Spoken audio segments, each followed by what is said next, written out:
Allez, on part tout de suite à Washington pour prendre le pouls de cette élection américaine. Sur place, en direct, Claude Porcella, correspondant de Midi 1 à Washington. Il est avec nous. Bonsoir Claude et bienvenue. Bonsoir. Alors, on est bien d'accord, hein, à l'heure où nous parlons, aucun vainqueur du scrutin présidentiel aux États-Unis, uniquement des tendances. Quelles sont-elles ? Bien, vous avez raison, l'incertitude continue de régner. Je vous donne les tout derniers chiffres en ce qui concerne le collège électoral, car c'est lui qui devra décider, comme on le sait. Donc, Joe Biden, à cette heure, a 237 grands électeurs de son côté. Pour CNN, Fox est un peu plus généreux, lui donnant 248 grands électeurs. Pour Trump, c'est 213 ou 214 selon les chaînes. Donc on est encore loin du compte et bien des choses peuvent se passer. Pour Joe Biden, s'il doit gagner, comme le prédisaient peut-être prématurément et de façon excessive les sondages il y a encore quelques jours, il doit gagner le Nevada, le Wisconsin et le Michigan. Or, dans ces trois États, jusqu'à présent, il a un léger avantage sur Donald Trump. La Pennsylvanie, c'est probablement l'État qui va être décisif, qui va désigner le 46e président des États-Unis. En Pennsylvanie, Donald Trump continue toujours d'avoir l'avantage, mais n'oublions pas qu'il y a encore des milliers, des dizaines de milliers de bulletins de vote qui n'ont pas été dépouillés. Et justement, c'est ce qui irrite un peu Donald Trump, qui aimerait conserver son avantage et stopper le dépouillement des bulletins qui sont arrivés certes le 3 novembre, mais qui n'ont pas été comptés le jour même de l'élection. Et alors, il a obtenu... Autre chose qui irrite Donald Trump, Claude Porcella, c'est que Joe Biden a remporté aussi l'État crucial du Wisconsin, un revers majeur, il faut le dire, pour le président sortant qui avait remporté, on s'en souvient, cet État face à Hillary Clinton en 2016. Donc, bilan, vous nous le faisiez il y a quelques instants, entre 237 et 248 selon les sources, État dans la poche pour le candidat démocrate, contre 213, 214 pour Donald Trump. Oui, tout à fait, mais dans le Wisconsin, par exemple, Donald Trump a immédiatement ordonné un recomptage. Parce que, comme l'a souligné son chef de campagne, ils estiment qu'il y a eu des irrégularités et donc ils demandent un recomptage. Donc, ça vous donne déjà la tendance, ça vous dit déjà ce que Donald Trump compte faire en cas de résultats extrêmement serrés. Si une victoire nette et claire ne se dessine pas, Donald Trump va se tourner vers les tribunaux et surtout vers la Cour suprême. Et dans ce cas-là, on pourrait se retrouver devant la même situation qu'en 2000 avec Al Gore et George Bush. Alors, avant de se tourner vers les tribunaux, Trump s'agite sur la toile, Biden-Trump dans un mouchoir de poche. Cette élection se joue et se gagne aussi sur les réseaux sociaux, un terrain que le président sortant n'a pas hésité à investir en prétendant avoir gagné, alors que le dépouillement des bulletins de vote se poursuit dans des États cruciaux. Facebook et Twitter ont mis en garde contre des messages de Donald Trump jugés trompeurs. Alors, une fois de plus, le milliardaire républicain déplace la guerre de communication et des nerfs sur les réseaux sociaux, Claude.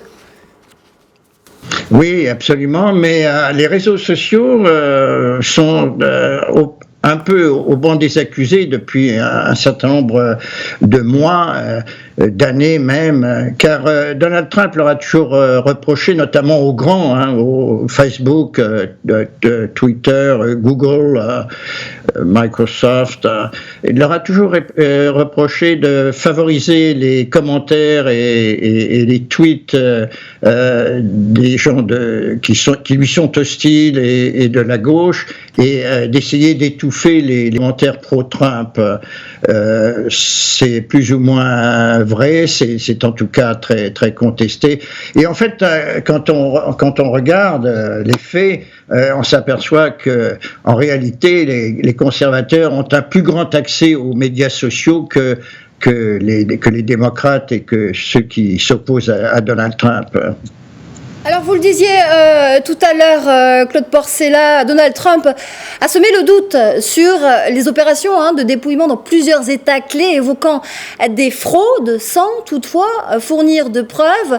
Que pouvez-vous nous dire de plus sur ce point, sur cette direction qu'il prend justement ? Elle était attendue, malheureusement, et en cela, les personnes les analystes qui avaient prévu une victoire nette chez les démocrates et qui à cet égard se sont trompés, avaient tout de même bien prévu cette réaction de Donald Trump s'il n'y avait pas une victoire claire et nette. Donc il n'y a pas de surprise véritable, malheureusement, et tout est encore possible. Disons que Joe Biden a tout de même encore une bonne chance de l'emporter. Il conserve un léger avantage pour le moment. Pour Donald Trump, ça semble maintenant un peu plus difficile, et c'est pour ça qu'il brandit cette menace de s'adresser à la Cour suprême et d'invoquer de fausses raisons comme les manipulations et les irrégularités. Certes, il y en a eu, mais il y en a toujours dans une élection, sans que cela change véritablement le résultat final. Vous parlez de matin difficile pour Donald Trump. Il faut avouer quand même, Claude Porcella, qu'il a mieux résisté que prévu et semble encore, dans une certaine mesure, déjouer les pronostics au regard des États remportés par le candidat républicain qui, par exemple, fait mieux qu'en 2016 dans l'Ohio et remporte même le Minnesota. Oui, vous avez tout à fait raison. Là, les sondeurs, une fois de plus, se sont trompés. Et même si Donald Trump perd, il aura tout de même fait une excellente performance, bien supérieure à celle que les analystes avaient prédit. Quelque chose dont on parle assez peu, c'est l'importance du vote des minorités. Regardez la communauté afro-américaine. Trump a toujours dit qu'il avait fait beaucoup pour eux, et on sait qu'il a déclaré dans le dernier débat d'ailleurs que personne n'avait fait plus pour lui, pour les Afro-Américains, excepté à l'exception d'Abraham Lincoln, ce qui a fait un peu sourire évidemment Mais ceci dit, les Noirs ont quand même voté en plus grand nombre qu'en 2016, et j'essaie de retrouver les statistiques. En 2016, les Noirs avaient voté, Donald Trump avait obtenu 8% du vote noir, cette année 12%. Chez les Hispaniques, c'est la même chose, il a amélioré sa situation, avec 28% avaient voté pour lui en 2016 et 32% ont voté cette année. Donc vous voyez que ça renforce un petit peu ce que vous dites, que il y a eu une sous-estimation de la force réelle politique de Donald Trump.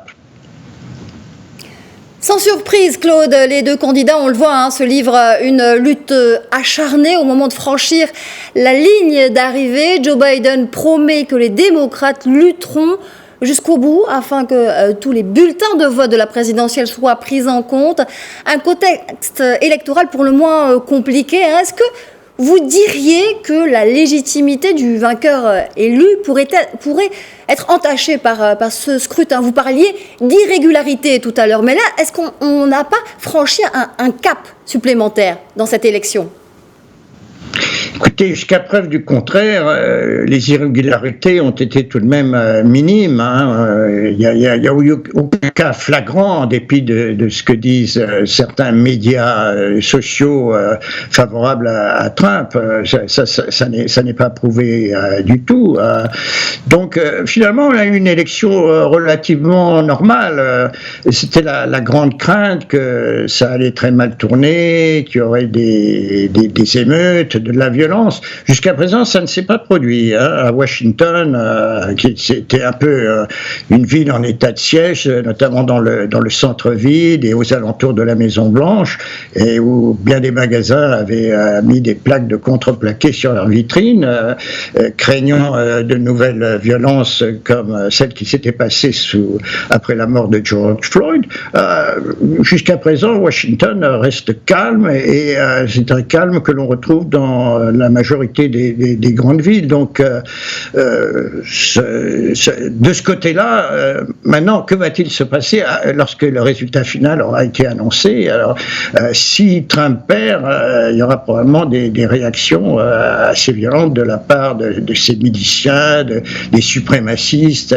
Et puis, si c'était l'inverse, il faut dire qu'il y a aussi une gauche extrêmement violente des anarchistes. Mais, pour répondre à votre question, c'est vrai que cette élection restera comme celle où un doute subsistera. Et cela, on le craignait, et ça sera probablement confirmé du fait que la nation est tellement divisée. C'est le titre du Washington Post ce matin, en énorme caractère, A Nation Divided, une nation divisée.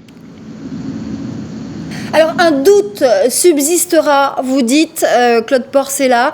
Qu'est-ce que l'on pourra retenir de cette élection américaine de 2020 ? Peut-être son taux record de participation ? Un taux historique ?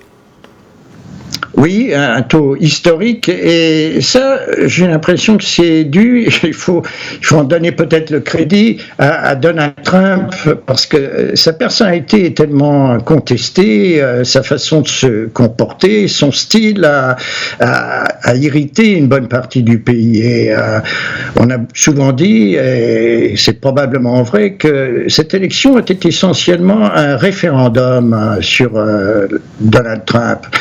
Moins sur son programme que sur sa personnalité. Et il s'est avéré, in fine, qu'il a fait finalement beaucoup mieux que ce que beaucoup avaient prédit, mais c'est tout de même... Prenez le cas des démocrates.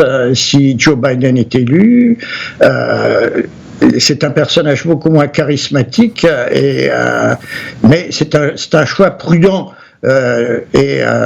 L'Amérique a besoin d'un retour au calme, d'un retour à une situation normale, et c'est ce qui a amené beaucoup de gens qui n'étaient pas particulièrement enthousiastes à l'égard de Joe Biden de voter finalement pour lui. Claude Porcella, correspondant de Medi 1 à Washington. Vous étiez en direct depuis les États-Unis avec nous pour décliner, développer et prendre la température lors de cette élection américaine. Merci infiniment pour toutes vos réponses.